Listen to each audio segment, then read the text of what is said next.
Non profit organisations की थी, तो उसमें की आप लोगों ने किए क्वेश्चन, आपको 2 दिन दिए गए थे, कुछ किया आप लोगों ने? किसी ने नहीं किया आप में से? किया? किसी को कोई प्रॉब्लम, कोई डाउट? मैम पीछे क्वेश्चन कुछ डाउट है इलस्ट्रेशन 11 और 10 में। 11 में 11 निकालूं? एक मिनट, वापिस आ रही हूँ मैं।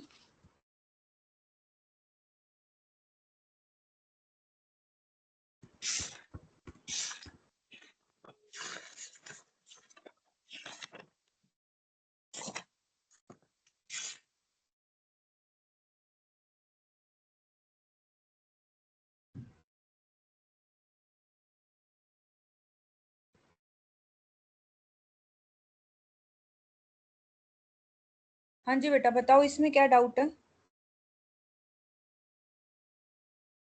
मैम 11 में C point. C point, sales include 36,000 hire purchase system. Higher purchase sales are determined after adding 25% on higher purchase price. 30% of the installments have not been fallen due yet. Profit on higher purchase sale is to be shown in profit and loss. देखो बेटा, जैसे हम consignment में भेजते थे ना, hire purchase भी वैसा ही होता है. हमने हायर की हैं चीजें, परचेज, हायर परचेज का मतलब होता है कि 36,000 का आपने परचेज किया. जैसे हम कंसाइनमेंट में इनवॉइस प्राइस और कॉस्ट प्राइस अलग अलग करते थे, तो इसमें भी वही चीज है. आपने सेल की है 36,000 की हायर परचेज पे, और जब 36,000 आपने किसी को दिए हैं, उसमें 25% प्रॉफिट जोड़ के दिया है.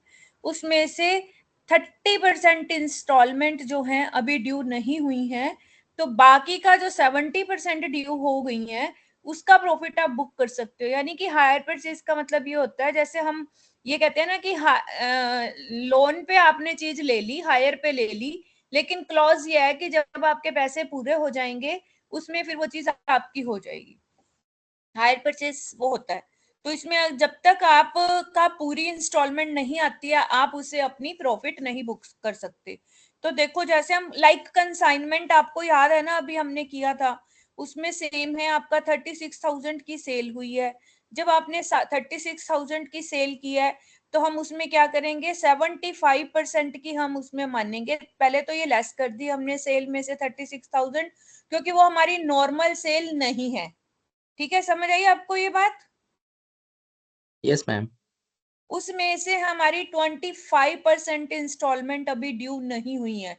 तो जो चीज हमारी ड्यू ही नहीं हुई है, हमें मिली ही नहीं है, वो पैसे अगले महीने मिलेंगे. जैसे आजकल बजाज फाइनेंस, क्रेडिट कार्ड, सब लोग कह देते हैं ना, आप लैपटॉप लेने जाओ, आप मोबाइल लेने जाओ, 0% EMI बना देते हैं. Basically 0% EMI is higher purchase system, कि आप ये चीज ले जाओ महीने के, मतलब 36,000 रुपए की अगर आपकी 10 मंथ की EMI बनती है 3600, तो इसका मतलब ये होता है कि 10 महीने के लिए आपने वो चीज रेंट पे ले ली, जैसे हम लीज में भी करते हैं, जिसका 3600 पर मंथ आपको रेंट देना है.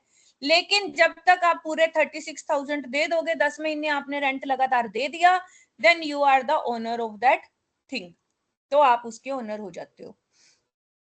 तो यहाँ पर जब कोई चीज हमारी EMI मैंने ले ली 31 मार्च तक, तो मेरे सिर्फ अभी 75% ही मेरे ड्यू हुई है, तो मैं उतनी ही दूंगी ना. 25% तो मेरी अगले फाइनेंशियल ईयर में ड्यू होनी है.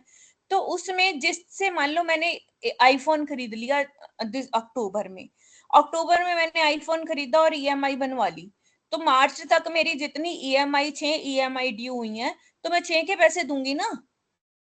बाकी 6 तो मेरे अगले महीने, अगले साल जाएंगे. इसका मतलब अगर मैंने 80,000 की EMI बनवाई है, तो 40,000 रुपए मेरे ड्यू हो गए. तो आईफोन कंपनी या वो पर्सन जिससे मैंने खरीदा है, जो वेंडर है, उसकी सेल कितनी हुई, 40,000 की इस साल, 40,000 की अगले साल. ये बात समझ आई? उसने बाइफरकेट कर दी ना अपनी सेल. पॉइंट समझ आया बेटे आपको? Yes ma'am. Yes ma'am. तो अब हमने क्या करना है कि जो उसने 75% दी हुई है, तो उसको अपना सेल माननी है, बाकी को हमने सेल नहीं माननी है. अब जो हमने उसमें प्रॉफिट जोड़ा था 25% जोड़ा था, हमने उसकी कैलकुलेशन करनी है और उसके प्रॉफिट को यहाँ लेके आना है। तो ये हम कैसे कैलकुलेट करेंगे, मैं एक बार आपको दिखा देती हूँ साथ साथ। देखिए, ये तो ओल्ड फर्नीचर का है ना, ये रहा। हायर परचेज का आपका अलग बनता है, जैसे हम कंसाइनमेंट अकाउंट बनाते हैं ना, उसमें प्रॉफिट निकालते हैं कंसाइनमेंट का, याद है आपको? Yes ma'am. यस वैसे ही हायर परचेज का अलग बनेगा। अगर आपने 36,000 की हायर परचेज की सेल की है, उसमें 25% 36,000 का 75% आपका 25,200 आपका ट्रेडिंग में आ गया। 10,800 आपका कहाँ जाएगा डिफरेंस, ये भी देखो ना, 36 की सेल तो हुई है, 10,800 आपका डेटर में जाएगा। कहाँ जाएगा? हायर परचेज डेटर में, क्योंकि जो पैसे मैंने अभी कंपनी को नहीं दिए उसके लिए मैं कंपनी की डेटर हूं ना।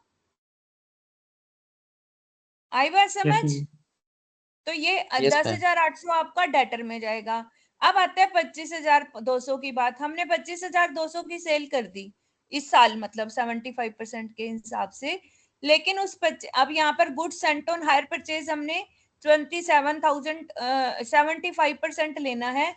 जो हमारा उसके अंदर 30% बच गया, जो अभी नहीं आया है हमारा, उसके अंदर फिर हमने उसका वो देखना है ना, क्या कहते हैं, स्टॉक कितना बच गया। तो हायर परचेज में हमारा स्टॉक कितना बच गया 8100 का, क्योंकि स्टॉक को हमने कॉस्ट पे लेना है ना। देखो बच्चे, क्लोजिंग स्टॉक को किस पे लेते हैं? कॉस्ट पे लेते हैं ना हम।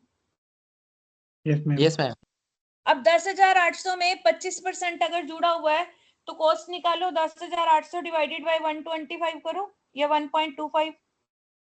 10,800 डिवाइडेड 1.25, ठीक है। 25% किस में जुड़ा हुआ है? कॉस्ट में जुड़ा हुआ है कि उसमें जुड़ा हुआ है? 25% ऑन हायर परचेज प्राइस। इसका मतलब ये सेल प्राइस का 25% है ना, ठीक है। Yes ma'am. तो इसका 25% अगर सेल प्राइस का है तो 36,000 का 25% हो गया। 36 का नहीं, जितने की अभी इंस्टॉलमेंट ड्यू नहीं हुई। 10,800 की थी ना,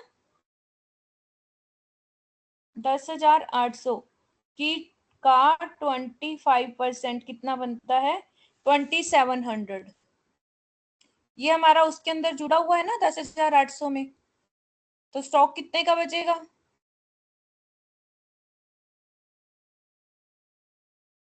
-10,800।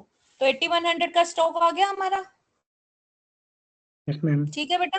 देखो ये क्यों निकाला है, 30% की तो हमारी जो अभी इंस्टॉलमेंट ड्यू नहीं हुई, तो वो हमारा एक तरह से स्टॉक हो गया। देखो आपने मोबाइल खरीदा आपकी तरफ से, अब कंपनियां क्या करती हैं, इस बात को समझने की कोशिश करो। अब आपको आधा मोबाइल तो बेचेगी नहीं कंपनी, मोबाइल या तो आप पूरा ही लोगे ना। Yes ma'am. बेटा बात समझ आ रही है आपको ये बात? Yes ma'am. आपने पूरा मोबाइल ले लिया, पैसे दिए अभी 50%, 31 मार्च तक, या कितने दिए इसने, 70%, 30% आपके अभी रह गए। तो 36,000 का 30% बनता है 10,800। 10,800 जो आपके रह गए अभी, उसमें क्या था आपका, 10,800 में 25% प्रॉफिट भी जुड़ा हुआ है। तो 10,800 का 25% अगर हम निकालेंगे तो वो प्रॉफिट बनता है 2,700। वो इसमें से लेस करेंगे, या इसने सीधा इसका 75% निकाल दिया। यानी कि जो 10,800 का स्टॉक, वो पर्सन से अभी इंस्टॉलमेंट हमने लेनी है, उसकी कॉस्टिंग क्या है 8,100 की, क्योंकि बाकी तो उसमें प्रॉफिट जोड़ के दिया हुआ है हमने उसको। तो अब वो आधा आधा जो मोबाइल है वो आपका स्टॉक में है, आधा मोबाइल, यानी क्योंकि अभी आपके पास राइट है, आप कभी भी खरीद सकते हो, उसे वापस ले सकते हो अगर वो इंस्टॉलमेंट नहीं देता है तो। समझ आई ये बात? Yes ma'am. बड़ा यस अच्छा मैम पॉइंट पूछा है जिसने भी पूछा है। किसने पूछा है आप में से ये point? Ma'am Sumit very good. इससे पता चलता है कि आप लोग कर भी रहे हो, ऐसा नहीं है कि जबरदस्ती पूछना है। बड़ा स्ट्रॉन्ग पॉइंट पूछा है सुमित ने, क्योंकि बाकी सब तो चलो हमने कर ही लिए थे, ये ऐसे डिफरेंट पॉइंट्स होते हैं जो पूछने भी चाहिए। तो देखो बेटा 36,000 में से आपने 25,200 की अपनी ट्रेडिंग में दिखा दी है कि हमने सेल किया है, और 10,800 हमारे डेटर में चले गए। 10,800 में से फिर हम देखते हैं कि कॉस्टिंग क्या है। इसकी 8100 की कॉस्टिंग है, तो हमारा क्लोजिंग स्टॉक 8100 पे आएगा। बाकी की जो इसका प्रॉफिट हुआ है 6300 का, वो हमारा जाएगा उसमें। 6300 अगर हम नॉर्मल आपको निकालने के लिए बताऊं तो एक बारी हम 25,200 का 25% निकालेंगे। 25,200 का 0.25, तो ये 6300 आता है। ये प्रॉफिट बेसिकली 25,200 पे हुआ, क्योंकि इसमें 25% प्रॉफिट ऐड किया हुआ है ना। ठीक है, यस मैम। Yes, ma'am. तो ये आपका प्रॉफिट एंड लॉस में प्रॉफिट बुक हो जाएगा। फिर से समझा देती हूँ आपको, ये पॉइंट बड़ा डीपली में सारे समझ लो, अच्छा पॉइंट है। 36,000 का आपने हायर परचेज पे सेल की कोई चीज, ठीक है। हायर परचेज का मतलब होता है आपने हायर किया, वो चीज लोन पे ली है और आपने उसकी किस्त देनी है। तो जितनी किस्तें आप देते जाओगे उतने के आप मालिक बनते जाओगे। और जब हमने वो सेल किया है तो उसको हमने 25% प्रॉफिट 36,000 में ऐड, मतलब जो भी उसका हायर परचेज प्राइस था उसमें 25% ऐड करके फिर हमने उस चीज को सेल किया। यानी कि इसकी कॉस्टिंग निकालने हम तो इसमें से 25% लेस कर देंगे, 9,000 लेस कर देंगे, तो 27,000 की कॉस्ट है और 9,000 का हमारा प्रॉफिट है। उसमें से अभी हमारी 30% इंस्टॉलमेंट ड्यू नहीं हुई, तो 27,000 में हमारी अगर हम देखें 30% इंस्टॉलमेंट, 36,000 का भी 30% हम निकालें तो वो आता है हमारा 10,800, और 27,000 का निकालें तो उसमें से हमारा 2,700 लेस करके 8,100 आ जाता है। यानी कि 8,100 कॉस्ट का स्टॉक हमारे पास पड़ा है। 8,100 हमारा स्टॉक में चला जाएगा और 10,800 हमारा डेटर में चला जाएगा। अब जो हमारा सामान बिका है 70%, उसके ऊपर 25% का हमारा प्रॉफिट बुक हो जाएगा, वो हम प्रॉफिट एंड लॉस में दिखाएंगे। तो अब अगर आप ये देखें तो 27,000 की हमने सेल दिखाई, इसका 75% पे हायर परचेजेस, सॉरी, यहाँ पर हमने परचेजेस की 1,50,000 और इसकी वेटेज आपको याद है हम जो चीज वो करते हैं। 27,000 क्या है हमारा, 25% प्रॉफिट था ना, तो कॉस्ट है ना इसकी 27,000 की सेल आ गई ना ये, Yes, ma'am. ठीक है। और क्लोजिंग स्टॉक में हम इसमें क्या जोड़ेंगे, 8,100, और 6,300 का जो प्रॉफिट है वो हमारा यहाँ पर आ जाएगा। क्लियर है, कोई डाउट अब इसमें? सुमित समझ आया कि दोबारा करूँ एक्सप्लेन? यस मैम, आ गया। और बोलिए बेटा, इसके बाद भी कह रहे थे आप 12th एग्जाम्पल में। उसमें उसमें कोई प्रॉब्लम नहीं। अच्छा ठीक है, और किसी में? चलें फिर आगे। Yes ma'am. Yes, अब ma'am. आज हमने नॉन प्रॉफिट का किया था, उसमें किसी को कोई डाउट है?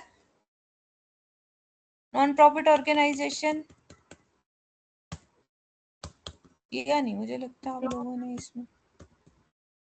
हम्म, 2 दिन क्या किया आपने, पढ़ाई नहीं की? ऐसे तो मैं मानती नहीं कि किसी बच्चे ने किया और उसका एक भी डाउट ना हो।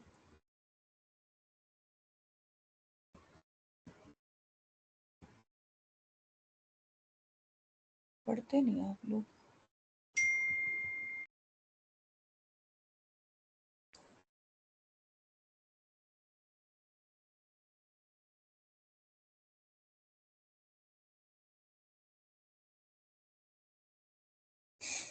हाँ जी, अब हमने इनकम्प्लीट रिकॉर्ड्स शुरू करना है, तो इसको शुरू करने के लिए मैं बुलाऊंगी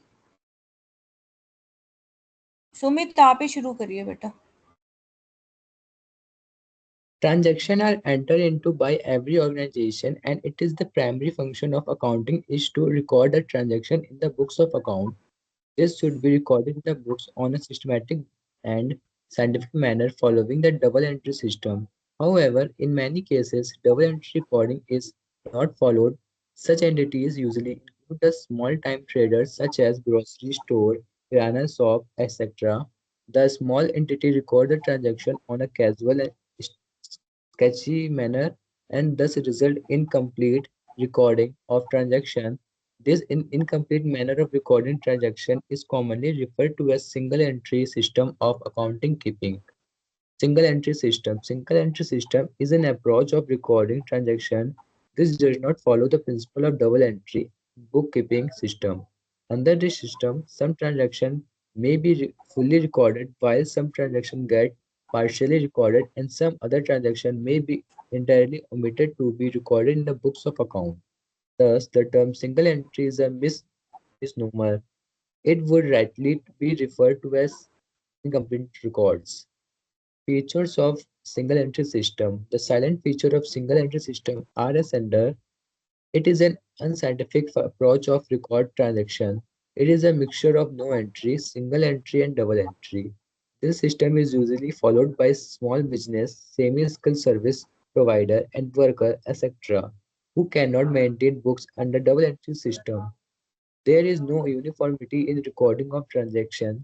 Usually, only the cash and personal account are recorded.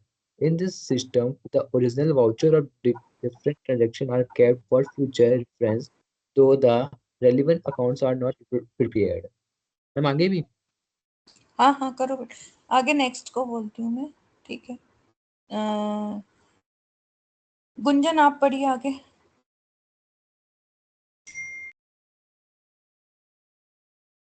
Gunjan, Gunjan, Gunjan is not there. Himanshi आप पढ़िए।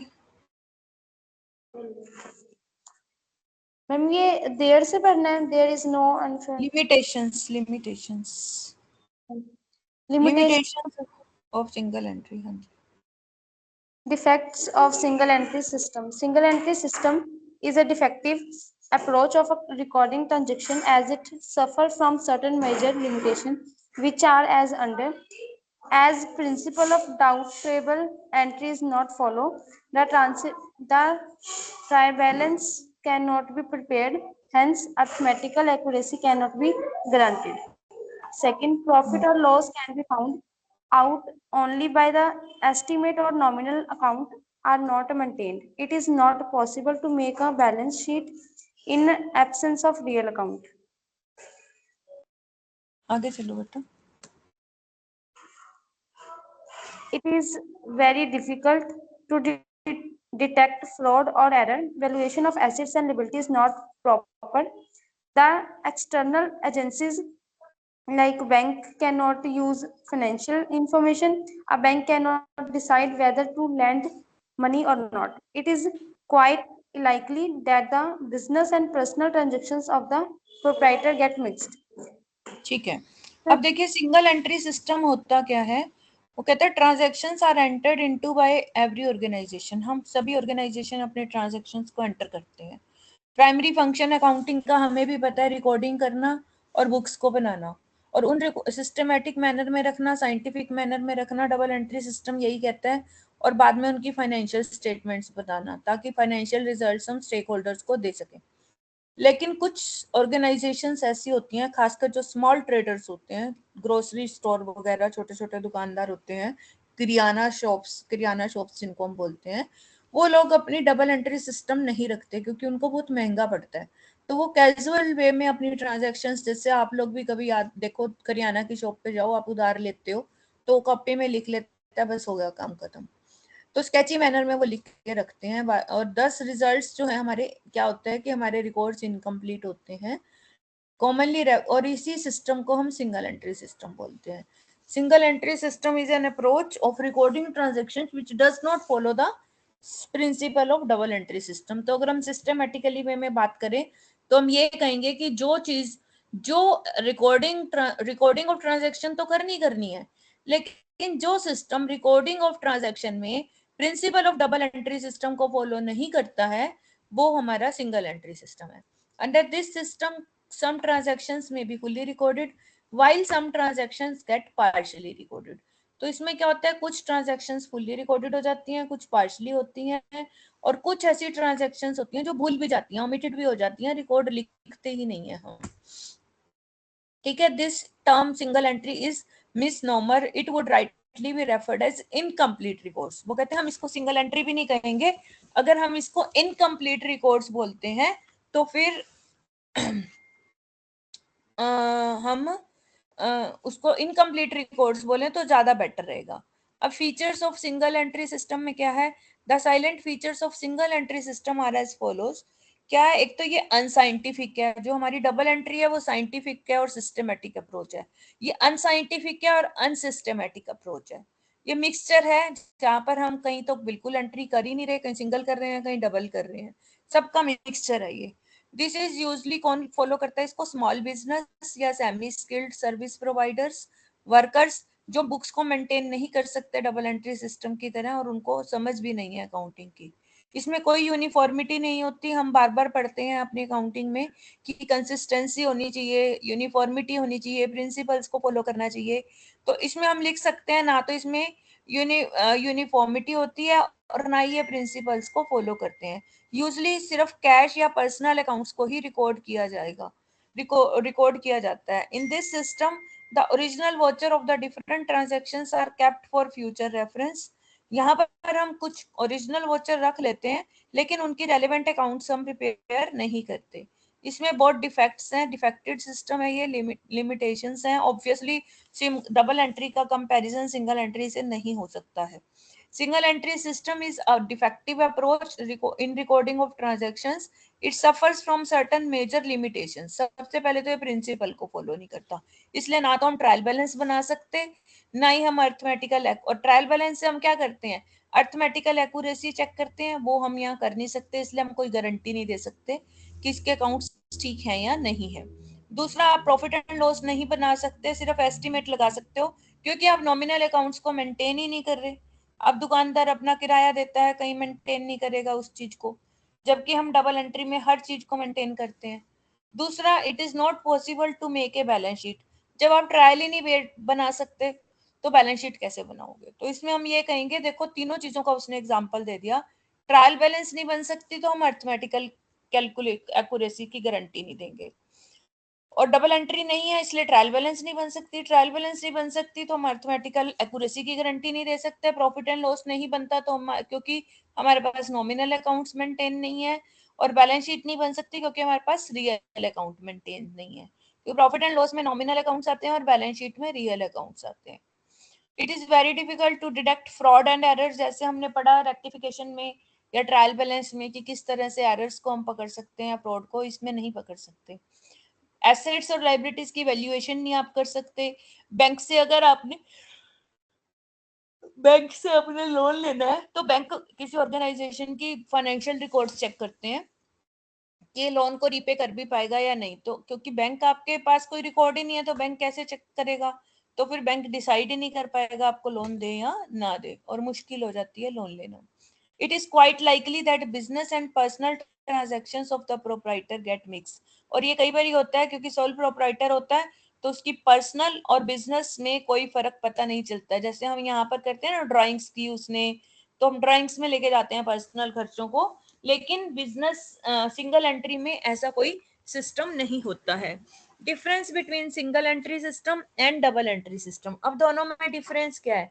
ऑब्वियसली आपने दोनों को पढ़ लिया तो डिफरेंस लिखना कोई मुश्किल नहीं है. सिंगल एंट्री सिस्टम कैजुअल और अनसाइंटिफिक अप्रोच है क्योंकि ना तो वो रिकॉर्ड करती है ट्रांजैक्शन को, जबकि डबल एंट्री साइंटिफिक और रिकॉर्डिंग बुक कीपिंग की सिस्टमेटिक अप्रोच है. जो भी आपने पढ़ा अब तक, दोनों की कैरेक्टरिस्टिक्स लिख दो तो डिफरेंस अपने आप निकल जाता है. सिंगल एंट्री सिस्टम में डेबिट क्रेडिट को हम रिकॉर्ड करते हैं दोनों को, लेकिन सिंगल एंट्री में हम एक ही चीज को रिकॉर्ड करते हैं या कई बार नहीं भी करते. ठीक है, तो वहां पर हम इसके अलावा डबल एंट्री सिस्टम में आप सब्सिडरी बुक्स रखते हो और यहाँ पर कोई सब्सिडरी बुक्स मेंटेन नहीं की जाती हैं, लेजर मेंटेन नहीं की जाती प्रॉपरली. डबल एंट्री में हम क्या करते हैं? लेजर में हम पर्सनल अकाउंट रखते हैं, रियल करते हैं, नॉमिनल करते हैं. यहाँ हम ना तो नॉमिनल अकाउंट्स मेंटेन कर रहे हैं ना रियल अकाउंट्स मेंटेन कर रहे हैं. ज्यादातर सिर्फ पर्सनल अकाउंट मेंटेन किए जाते हैं, वो भी थोड़े से. जिनके साथ हमारा उधार चलता है उन्हीं को हम मेंटेन करते हैं. जिसको कैश बेचते हैं उसको कोई मेंटेन नहीं करता. दुकानदार, आप दुकानदार से कैश सामान लेके आते हो, वो लिखता है आपका नाम? नहीं लिखता ना, तभी लिखता है जब उधार लेके जाते हो. तो वो भी उन लोगों के लिखता है जिससे वो उधार लेके जाते हैं. जो जिससे वो लेके आता है, या कोई और कोई वेंडर है जिससे उसने काम करवाया, कुछ इस तरह के लोग भी होते हैं जो उसके सप्लायर हैं, उसके कोई मेंटेन थोड़ा करता है वो ledger. Under double entry system preparation, या फिर उसने जो अपना अंडर द, चलो छोड़ो, इतना ही याद रखो कि वो कुछ पर्सनल अकाउंट्स को मेंटेन करता है। अंडर डबल एंट्री सिस्टम हम ट्रायल बैलेंस बनाते हैं। क्यों बनाते हैं अभी हमने पढ़ा, क्योंकि हमने उसमें सारे अकाउंट्स मेंटेन किए हैं। यहाँ पर क्योंकि हम सारे अकाउंट्स मेंटेन नहीं करते तो हम ट्रायल बैलेंस भी नहीं बना सकते, और ट्रायल बैलेंस नहीं बना सकते तो फिर एक्यूरेसी ऑफ वर्क जो है वो अनसर्टन है, उसको हम कोई गारंटी नहीं दे सकते। डबल एंट्री सिस्टम में हम ट्रेडिंग अकाउंट बनाते हैं, प्रॉफिट एंड लॉस बनाते हैं, बैलेंस शीट बनाते हैं, साइंटिफिक मैनर में बनाते हैं। बट सिंगल एंट्री सिस्टम में हम कुछ भी नहीं बना सकते क्योंकि हमारे पास रिकॉर्ड पूरे नहीं है। द पॉसिबिलिटी ऑफ, सिर्फ हम अंदाजा लगा सकते हैं। The possibility of fraud and misappropriation ज्यादा होते हैं in single entry system in compare to double entry system. Double entry system of bookkeeping is usually followed by most of concerns, by single entry followed by small business. ज्यादातर business organisations कोई भी हैं वो double entry में maintain करती हैं अपनी books को। बहुत कम छोटे बिजनेसमैन जो होते हैं, करियाना वाले या सोल ट्रेडर या पार्टनरशिप फर्म्स, बहुत थोड़े लोग होते हैं जो अफोर्ड नहीं कर सकते डबल एंट्री को, वो सिंगल एंट्री में काम करते हैं। अब यहाँ तक तो आ गया सिंगल एंट्री डबल एंट्री है क्या। अब बात ये आती है कि आपने अकाउंटिंग कैसे करनी है। अब हम क्या करें, हम कैसे निकालें इन अकाउंट इनकम्प्लीट रिकॉर्ड्स के फाइनल अकाउंट्स कैसे बनाएं। तो business which does not follow the formal double entry system of accounting does not have any uniformity in their practices, they record the transactions as per their own wish and requirements. अपनी मर्जी से वो accounts रखते हैं, अपनी मर्जी से ही final account बनाते हैं। Such entities do not maintain regular books of accounts and fail to draft the trial balance and financial statement. However, such smaller entities are also interested in determining the operating results. लेकिन ये तो हर बंदा चाहता है ना, चाहे वो छोटा से छोटा बिजनेसमैन भी है, वो भी चाहता है जानना कि मेरे को कितना फायदा हुआ, मेरी फाइनेंशियल पोजीशन क्या है। It may not be possible for such entities to determine the correct operating results. कई बार इन लोगों के लिए पॉसिबल नहीं होता निकालना कि हमारे एग्जैक्ट रिजल्ट्स क्या हैं, जिससे हम इसके ट्रू एंड फेयर पिक्चर को जान सकें। So there are two recognised approaching of preparing financial statement for such incomplete records. अब जो सिंगल एंट्री सिस्टम या इनकम्प्लीट रिकॉर्ड्स वाली बिजनेस ऑर्गेनाइजेशंस होती हैं, वो दो तरह से अपने अकाउंट्स रखती हैं। एक होती है बैलेंस शीट अप्रोच या नेटवर्थ अप्रोच या कंपैरिजन अप्रोच। तीनों एक ही बात है, पेपर में आपसे पूछे तो तीनों को अलग नहीं समझना है, ये एमसीक्यू के लिए नोट करके रख लो। Balance sheet approach, net worth approach and comparison approach. दूसरी होती है कन्वर्जन अप्रोच। ठीक है, ठीक है, दोनों अप्रोचेस से हम काम करेंगे। सबसे पहले हम करेंगे पहली अप्रोच से काम, जिसमें बैलेंस शीट अप्रोच है या नेटवर्थ अप्रोच है या कंपैरिजन अप्रोच है। Under this approach, the operating result of the entity is determined by comparing the net worth of two different points of time. अब two different points of time क्या होता है, financial year का starting और financial year का and. As per this approach, the balance sheet और capital और net worth are determined by preparing। यहाँ पर हम बैलेंस शीट को बैलेंस शीट नहीं बोलेंगे, यहाँ बोलेंगे स्टेटमेंट ऑफ अफेयर्स। क्या बोलेंगे? Statement of affairs. Yes. Using these capital, the operating results is determined by comparing the amount of capital or net worth at 2 points of time. Hence, this approach is known as balance sheet approach, net worth approach और comparison approach. इसीलिए इसको नाम दिया गया है, क्योंकि statement of affair is like our balance sheet, तो इसको balance sheet approach कहेंगे। क्योंकि हम ओपनिंग और क्लोजिंग की नेटवर्थ निकालते हैं, इसलिए नेटवर्थ अप्रोच कहेंगे। और क्योंकि हम कंपैरिजन करते हैं प्रॉफिट निकालने के लिए ओपनिंग और क्लोजिंग कैपिटल का, इसलिए हम कंपैरिजन अप्रोच भी कह सकते हैं। तो तीनों का मतलब एक ही है और तीनों का मेथड भी एक ही है। अंडर दिस अप्रोच 3 स्टेटमेंट आपने प्रिपेयर करनी है, आप याद रखिए। एक है आपकी स्टेटमेंट ऑफ अफेयर्स, एक है आपकी statement of profit and loss account, और तीसरी है फाइनल स्टेटमेंट ऑफ अफेयर्स। ठीक है, ये याद रखना है आपने। स्टेटमेंट ऑफ अफेयर्स जो है आपकी वेरियस एसेट्स और लाइबिलिटीज जो भी आपको बताई गई हैं क्वेश्चन में, आप लीजिए, उससे कैपिटल निकालिए at the beginning and end of the accounting period. दोनों की स्टेटमेंट ऑफ अफेयर पहले आपने बनानी है, स्टार्टिंग वाली भी और एंड वाली भी। फिर आपने बनाना है profit and loss. Statement of profit and loss बनेगी, यहाँ प्रॉफिट एंड लॉस अकाउंट नहीं बनेगा, स्टेटमेंट ही बनेगी। This statement is prepared for determination of profit of the entity. Firstly, the trading profit or loss is determined by comparing the capital net worth। जैसे हम अपना trading या profit and loss निकालते हैं, हम क्या करते हैं, सेल परचेज करके और ग्रॉस प्रॉफिट निकालते हैं। यहाँ पर ग्रॉस प्रॉफिट क्या कैसे निकलेगा, स्टार्टिंग की कैपिटल ले लो और एंड की कैपिटल ले लो, जो आपने फर्स्ट स्टेज पे स्टेटमेंट ऑफ अफेयर बनाई है उसकी, दोनों का डिफरेंस ले लो, आपका ग्रॉस प्रॉफिट आ जाएगा। फिर उसमें हम नेसेसरी एडजस्टमेंट दिखाएंगे ताकि नेट प्रॉफिट निकाला जा सके। नेट प्रॉफिट निकालने के बाद हम फाइनल स्टेटमेंट ऑफ अफेयर बनाएंगे। इस स्टेटमेंट ऑफ अफेयर में eight the end of the accounting period with closing balance of assets and liabilities after providing the necessary adjustments जो हमने यहाँ किए हैं, जैसे डेप्रिसिएशन लगा लिया या कुछ प्रोविजंस बनाए, वो सब करने के बाद फिर हम दोबारा से फाइनल स्टेटमेंट ऑफ अफेयर्स बनाते हैं। ठीक है, it is also known as revised statement of affairs. इसको हम फाइनल स्टेटमेंट ऑफ अफेयर या रिवाइज स्टेटमेंट ऑफ अफेयर्स भी बोल सकते हैं। तो अब इसके प्रोसीजर दिया गया है। पहला स्टेप है, आपने स्टेटमेंट ऑफ अफेयर बनानी है, ओपनिंग की भी और क्लोजिंग की भी, और दोनों की कैपिटल निकालनी है। दूसरा स्टेप है, आपने प्रॉफिट एंड लॉस निकालना है, जिसको हम ट्रेडिंग प्रॉफिट एंड लॉस बोलेंगे। ठीक है, तो आप करना क्या, आपने देखो opening capital at the end लोगे, less capital at the beginning, दोनों का डिफरेंस निकाल लिया आपने। उसमें ड्राइंग्स को ऐड करेंगे, ये याद रखना, ड्राइंग्स हम वैसे लेस करते थे ना अपनी उसमें, यहाँ पर हम क्योंकि दूसरे अप्रोच से चल रहे हैं तो हम ड्राइंग्स को ऐड करेंगे। फर्दर कैपिटल अगर कोई इंट्रोड्यूस किया तो उसको लेस करेंगे। ऐसा करने से जो आपका आएगा वो आपका प्रॉफिट आ जाएगा, ग्रॉस प्रॉफिट।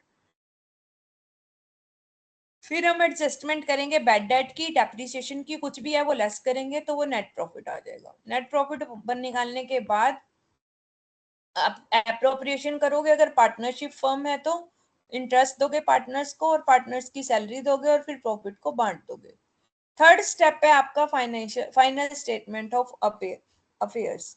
इसमें आप फिर फाइनल स्टेटमेंट ऑफ अफेयर्स बनाओगे जिसमें आप एडजस्टमेंट्स को दिखाओगे। It may be mention here that while preparing statement of profit most care should be taken to see which adjustments have been considered while preparing closing statement. आपको ना बड़े ध्यान से देखना पड़ेगा कि ओपनिंग एसेट कितने की थी, क्लोजिंग कितने की, अगर उसमें डिफरेंस है तो क्या वो डेप्रिसिएशन का डिफरेंस है या कुछ खरीदी भी है, तो उस तरह से आपको एडजस्टमेंट करके चलनी पड़ेगी। दूसरी अप्रोच है आपकी कन्वर्जन अप्रोच। जैसा कि इसके नाम से ही पता चल रहा है, इसमें आपको ये बताएंगे कि आप सिंगल एंट्री को डबल एंट्री में कन्वर्ट कर लो। Under this system books maintain नहीं की, डबल एंट्री के सिस्टम की तरह आपने बुक्स मेंटेन नहीं की हैं, लेकिन जो बुक्स मेंटेन की हैं, जितना भी आपके पास रिकॉर्ड है उससे आप उसको कन्वर्ट कर लो। However such organizations financial statement of affair may be prepared such recorded data according to the relevant। कुछ आपको इंफॉर्मेशन दी होती है इसमें, जिसमें से कुछ इंफॉर्मेशन मिसिंग होती है, वो निकालनी होती है।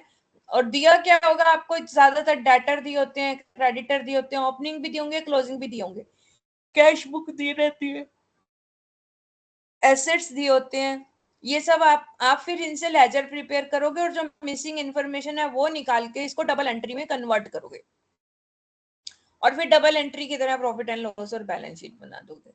अब दोनों में फर्क क्या है, अभी हम कह रहे हैं कि इसमें स्टेटमेंट ऑफ अफेयर बनेगी जबकि डबल एंट्री में बनती है हमारी बैलेंस शीट। दोनों में फर्क क्या होता है, स्टेटमेंट ऑफ अफेयर में it is prepared by entity following the single entry system, ये सिंगल एंट्री में बनती है, बैलेंस शीट डबल एंट्री में बनती है। ठीक है, it is prepared for determining the capital और नेटवर्थ, जबकि यहाँ पर फाइनेंशियल पोजीशन निकालते हैं। हाँ हाँ जी पंखा बंद करना। यहाँ पर हम फाइनेंशियल पोजीशन निकालते हैं, यहाँ पर हम नेटवर्थ या कैपिटल निकालते हैं, दो पॉइंट ऑफ टाइम के बीच में। It reflects the estimated financial position, it reflects the true financial position. देखो ध्यान से, दोनों में क्या फर्क है, आपसे पेपर में भी ये पूछा, एमसीक्यू में भी आ सकता है कि it reflects the estimated financial position. तो बच्चे क्या करते हैं, बस फाइनेंशियल पोजीशन पढ़ा नहीं और बैलेंस शीट आंसर दे दिया। तो आपने ध्यान से देखना है, अगर एस्टिमेटेड वर्ड लिखा हुआ है तो वो स्टेटमेंट ऑफ अफेयर है, और अगर ट्रू फाइनेंशियल पोजीशन दिखाती है तो वो हमारी बैलेंस शीट दिखाती है। This information contained in statement of affair is comparatively less reliable. इसकी इंफॉर्मेशन लेस रिलायबल होती है, जबकि ये इंफॉर्मेशन मोर रिलायबल होती है बैलेंस शीट की। The balance of capital account is taken in excess of asset or liabilities, यानी statement of affair में हम एसेट्स और लाइबिलिटीज को लिखते हैं, दोनों के डिफरेंस को कैपिटल में लिख देते हैं, जबकि बैलेंस शीट में ऐसा कुछ नहीं होता। कैपिटल हमारे पास ऑलरेडी अवेलेबल होती है, हमें कोई निकालने की जरूरत नहीं होती। इसके अलावा स्टेटमेंट ऑफ अफेयर का कोई स्टैट्यूटरी फॉर्मेट नहीं है, जबकि बैलेंस शीट और प्रॉफिट एंड लॉस का हमारे पास स्पेसिफिक फॉर्मेट है अपनी कॉर्पोरेट अकाउंटिंग में। इसके अलावा बैंकिंग रेगुलेशन एक्ट में अलग से फॉर्मेट है, इंश्योरेंस का अलग से फॉर्मेट है, कंपनीज का अलग से फॉर्मेट है, और हमें उसको फॉलो भी करना होता है। ये आपका डिफरेंस आ गया। इसके अलावा difference between profit and loss and statement of profit and loss, same difference है, वो सिंगल एंट्री बनाता है, ये डबल एंट्री बनाता है। ये मैचिंग कंसेप्ट को फॉलो करता है हमारा जो प्रॉफिट एंड लॉस है, और वो हमारा डिटरमाइन करता है दोनों कैपिटल का डिफरेंस निकाल के बस प्रॉफिट निकाल लिया। कोई मैचिंग कंसेप्ट वहां नहीं है, क्योंकि हम नॉमिनल अकाउंट रखते ही नहीं है। ठीक है, ये एस्टिमेटेड, फिर वही बात आ गई ना, ये एस्टिमेटेड प्रॉफिट बताता है और ये ट्रू प्रॉफिट बताता है, दोनों वर्ड्स में सेम डिफरेंस है। क्लियर है? Yes, ma'am. इसमें सभी खर्चे या लॉस जो है प्रॉपरली डिस्क्लोज नहीं होते, जिसमें सभी खर्चे, लॉस, इनकम, गेन सब प्रॉपरली डिस्क्लोज होते हैं। इसमें इंफॉर्मेशन जो प्रोवाइड होती है वो लेस रिलायबल है, ये मोर रिलायबल है। तो ऑलमोस्ट सेम से डिफरेंस है दोनों में। इसके बाद आते हैं हमारे पास प्रैक्टिकल क्वेश्चंस।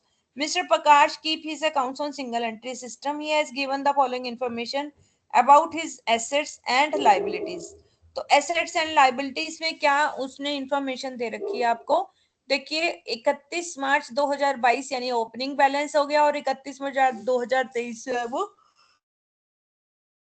क्लोजिंग बैलेंस हो गया। आपको creditor, cash at bank, bill payable, debtor, stock, machinery कुछ इंफॉर्मेशन दे रखी है। During the year Prakash bought additional 7500 cash in business, ये आपकी एडिशनल कैपिटल आ गई। ड्राइंग्स 2100 की हैं, cash 7200 for his personal use उसने निकाला, और 2100 की गुड्स निकाली। ये दोनों ड्राइंग्स हैं। Interest on opening capital is to be given at 5% and interest on drawings to be charge at 10%। आपको statement of affair and profit and statement of profit and loss बनाना है। Here information about opening and closing capital is not given. Both these figures can be computed based on the statement of affair. These figures will be used together with further information to ascertain the profit for the period by drafting statement of profit and loss account. तो हम सबसे पहले mister प्रकाश की statement of affair बनाते हैं। ये कहाँ से ली इसने? बैलेंस शीट वाला ये जो हमें दिया हुआ है ना, creditor cash in hand 600, creditor 55,200, bill payable 26,400 दी हुई है ना ये सारी इंफॉर्मेशन। Yes, ma'am. दोनों की आप बनाओगे तो आपके पास ओपनिंग कैपिटल बैलेंसिंग फिगर 96,000 आ गई, और closing figure, closing balance balancing figure capital जो आ गई 1,31,400। यहाँ तक क्लियर हो गया सबको? Yes, ma'am. ठीक है, अब उसने बनानी है statement of profit and loss. तो इसमें हम सबसे पहले क्लोजिंग कैपिटल लेंगे माइनस ओपनिंग कैपिटल 96,000। इसमें इंक्रीज या डिक्रीज आ गया। अभी मैंने आपको पहले समझाया था ड्राइंग्स ऐड करनी है, और एडिशनल कैपिटल है तो अगर लेस करनी है, तो एडिशनल कैपिटल तो है नहीं, ड्राइंग्स इसकी हैं लेस, नहीं है एडिशनल कैपिटल, ये लेस की हुई है 7500, और ड्राइंग्स जो है इसने ऐड की हुई है। ये बात समझ आ गई आपको? Yes ma'am. Yes, ma'am. अब उसने पर एनम तो लिखा नहीं ना इंटरेस्ट, तो जब पर एनम नहीं लिखा होता तो सीधा 9300 का 10% इंटरेस्ट ऑन ड्राइंग भी ऐड होगा, और इंटरेस्ट ऑन ओपनिंग कैपिटल भी लेस होगी। तो ये लेस हो गया, तो ये आपका नेट प्रॉफिट या लॉस आ गया। इसमें किसी को कोई डाउट, कोई शक, कोई शुबा? No, ma'am. ठीक है, तो अब इसी के प्रैक्टिकल हैं। आपने ना तो अभी तो नॉन प्रॉफिट ऑर्गेनाइजेशन के भी नहीं किए हैं, तो ये कैसे करोगे मुझे नहीं पता, बट हाँ ये है कि करने तो आपने ही है। क्वेश्चन ही आप सारे इसमें। कब तक का टारगेट दे रहे हो मुझे कि आप करोगे, या आप कुछ चाहते हो कि मैं करवाऊं कोई क्वेश्चन, तो बता दो, मैं वो करवा दूंगी। मैम डाउट होगा तो पूछ लेंगे। वही पूछेगा जो करेगा, जब बच्चे करते ही नहीं है, तुम लोग करते ही नहीं हो, क्या फायदा इतनी क्लासेस लगाने का। सबने पेन ले रखी है आप लोगों के लिए, आप ही नहीं पेन लेते अपने लिए। तुम लोगों से उम्मीदें बहुत है हमें। बस ये चैप्टर भी आपका खत्म हो जाता है, एक्सरसाइज पूरी करनी है आपने। इसके बाद हमारी पार्टनरशिप रहेगी। Yes, ma'am. इसमें हम 2 क्वेश्चन भी मॉड्यूल दिए, 2 मॉड्यूल रहते हैं ना। हाँ कोई बात नहीं। पार्टनरशिप अकाउंटिंग शुरू करनी है हम, कल करेंगे पार्टनरशिप अकाउंटिंग। कल शार्प 7 o'clock क्लास शुरू हो जाएगी। ठीक है, Okay, okay ma'am. Ma'am. Yes, ma'am. Okay bye.